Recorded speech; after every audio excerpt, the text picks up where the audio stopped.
Ladies and gentlemen, what is up? In this video, I'm going to talk to you about fear and why it's important that you understand that you need to surrender to it and own it. A lot of times in life, we sense fear all the time. You know, we're scared of what people think of us. We're scared of what judgments and criticisms might come our way.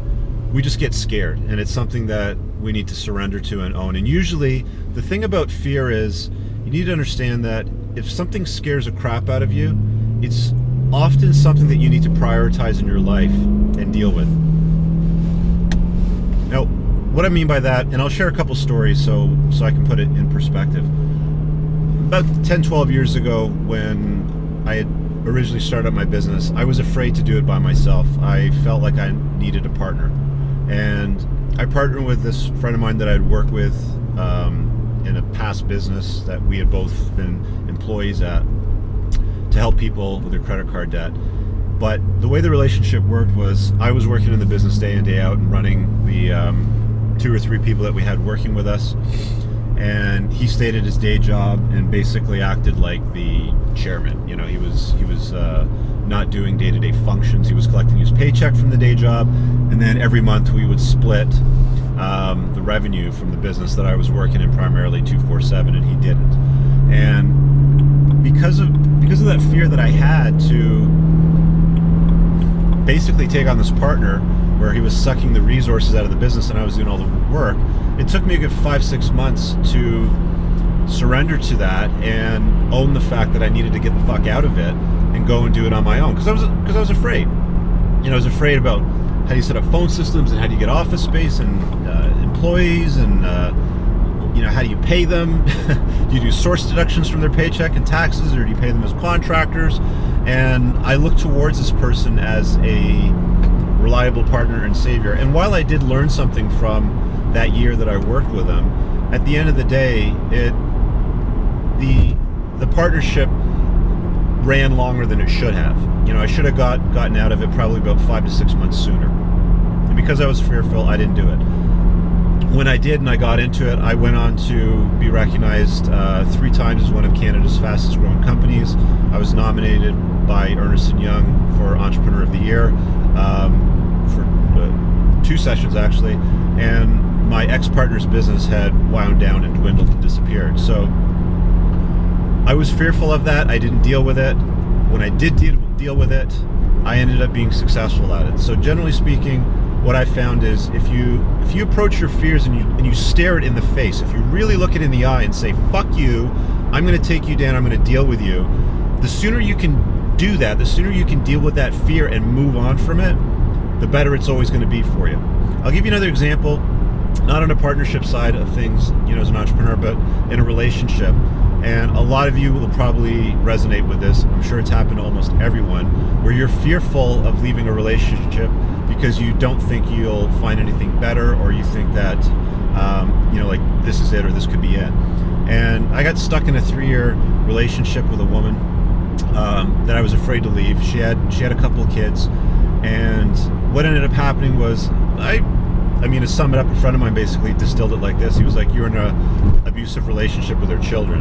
You know, so people get in abusive relationships with other people. For me, it was with their kids. And I was fearful of leaving that because of what I thought I had. And, you know, you get out of life what you tolerate. You know, if you tolerate mediocrity, if you tolerate shit, if you tolerate bad behavior, if you tolerate being treated as an option when you should be treated as a priority, then that's what you're going to get out of it.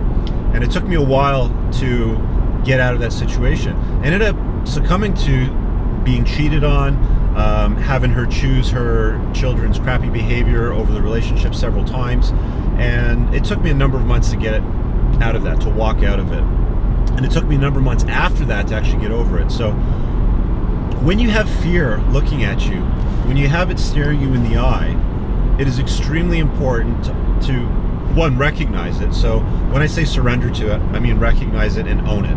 Really take full ownership for what it is that you're feeling, and just look at it for what it is. I think I've mentioned in a prior video a guy by the name of Philip McKernan who really deals with a lot of intuition stuff, and he says that if you're fearful of something, it is often tied into your gift.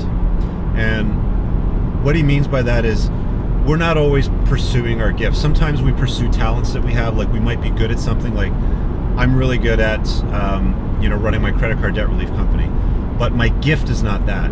My gift is my gift has been recognized by people, and you know what your gift is because it really resonates with people. Like it really tugs on their heartstrings. Maybe this video is something that I'm giving to you as a gift, but talking in the past about how my third-degree burns affected me that when I was 2, I've got them on my neck, chest, and arms, how it created a stutter, how I was basically socially inept in high school and didn't have a great deal of friends, and I didn't have a first girlfriend until I was like 19 or 20.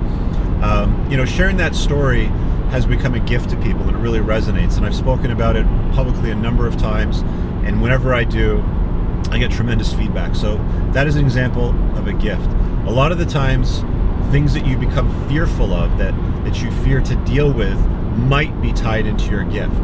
It might be tied into a business that you're looking to start up. It might be tied into a difficult conversation that you need to have with somebody because you're fearful of it.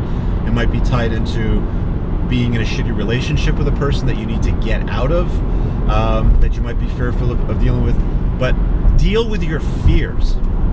Dealing with your fears is extremely important. The more you prolong it, the more you delay it, the more apt you are to run into problems where you might have anxiety issues, sleepless nights. You could even run into stress-related medical conditions that could trigger a whole slew of diseases. Cancer is well known to be triggered by stress. So I just want to encourage you guys and challenge you guys, really challenge you guys to just look at fear in the eye and say, fuck you, I'm going to deal with you and I'm going to resolve this.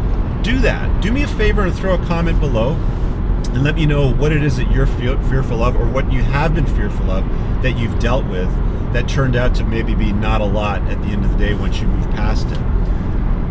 Thanks very much, guys, for watching the video. I really appreciate it. If you know anybody that would get any value out of it, please share it with them. At the same time, follow me on Instagram and Facebook. It's just Entrepreneurs in Cars. I hope you guys have an awesome day. Peace.